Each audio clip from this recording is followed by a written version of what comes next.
गोवा में 8वें ब्रिक्स शिखर सम्मेलन में ब्रिक्स नेताओं के बीच आज होगी सीमित वार्ता। बातचीत के बाद ब्रिक्स व्यापार परिषद की बैठक की होगी शुरुआत। बाद में ब्रिक्स और बिम्स्टेक आउटरीच शिखर सम्मेलन का भी आयोजन होगा। ब्रिक्स शिखर सम्मेलन से इतर गोवा में भारत और चीन के बीच द्विपक्षीय वार्ता हुई। पीएम मोदी ने कहा कि दोनों देश आतंकवाद के शिकार। चीन के राष्ट्रपति ने आतंकवाद के खिलाफ सहयोग बढ़ाने पर जताई सहमति। प्रधानमंत्री ने की दक्षिण अफ्रीका के राष्ट्रपति के साथ द्विपक्षीय वार्ता। पीएम ने परमाणु आपूर्तिकर्ता समूह में भारत की दावेदारी के समर्थन के लिए जताया आभार। दोनों देशों ने वीजा व्यवस्था को आसान बनाने पर जताई सहमति।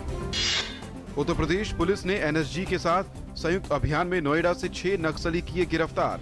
पकड़े गए नक्सलियों से भारी मात्रा में हथियार बरामद किए गए। ये नक्सली दीपावली के मौके पर दिल्ली में बड़ी घटना को अंजाम देने की फिराक में थे। वाराणसी के राजघाट पुल पर जय गुरुदेव के समर्थकों के कार्यक्रम में भगदड़ मचने से 24 लोगों की मौत हो गई है और कई लोग घायल हो गए हैं। यह हादसा वाराणसी और चंदौली के बीच राजघाट पुल पर हुआ।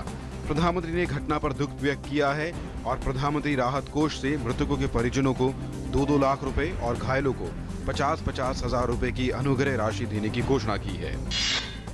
गृह मंत्री राजनाथ सिंह ने लोगों को आश्वस्त किया है कि धर्म के आधार पर उनके साथ कोई भेदभाव नहीं किया जाएगा। नई दिल्ली में अखिल भारतीय ईसाई परिषद को संबोधित करते हुए उन्होंने ईसाई समुदाय से कहा कि अगर उनके साथ भेदभाव की कोई घटना होती है तो उन्हें तुरंत सरकार से कहना चाहिए। पेट्रोल डीजल की कीमतों में फिर इजाफा हुआ है। ऑयल मार्केटिंग कंपनियों ने शनिवार को पेट्रोल की कीमतों में ₹1.34 प्रति लीटर की बढ़ोतरी की है। वहीं डीजल ₹2.37 प्रति लीटर महंगा हुआ है। अब दिल्ली में पेट्रोल की कीमतें ₹64.21 से बढ़कर ₹65.55 प्रति लीटर हो गई है। कीमतें शनिवार आधी रात से लागू। कश्मीर घाटी में पिछले 3 महीनों से निलंबित प्रीपेड मोबाइल सेवा कल देर रात शुरू कर दी गई है, लेकिन मोबाइल इंटरनेट पर प्रतिबंध जारी है।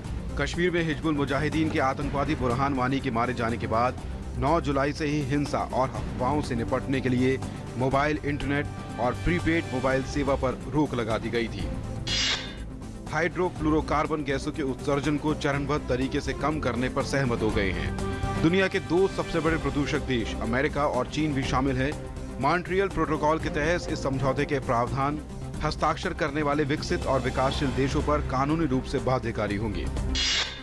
सीरिया में शांति के लिए रूस और अमेरिका के विदेश मंत्रियों की बातचीत युद्ध विराम पर बिना किसी ठोस प्रस्ताव के खत्म हो गई है।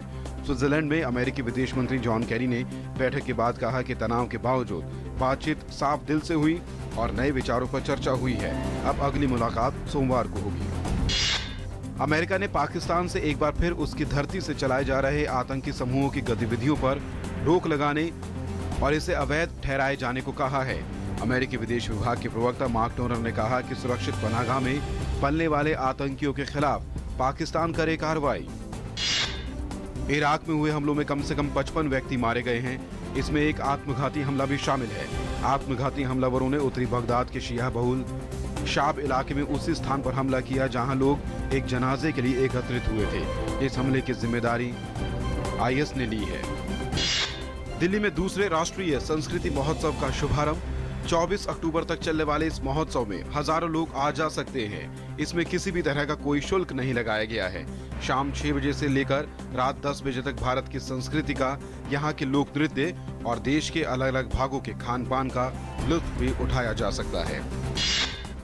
टेस्ट सीरीज में न्यूजीलैंड को 3-0 से शिकस्त देने के बाद अब भारतीय टीम वनडे में कीवी टीम के खिलाफ मोर्चा खोलने के लिए तैयार है। दोनों टीमों के बीच 5 मैचों की 1 दिवसीय सीरीज का पहला मुकाबला आज धर्मशाला के मैदान पर खेला जाएगा। ब्राजील ने गोवा में चल रहे पहले ब्रिक्स अंडर 17 फुटबॉल टूर्नामेंट का खिताब जीत लिया है। ब्राजील ने दक्षिण अफ्रीका को 5-1 से हराने में सफलता पाई। ब्राजील हाफ टाइम तक 3-0 से आगे था।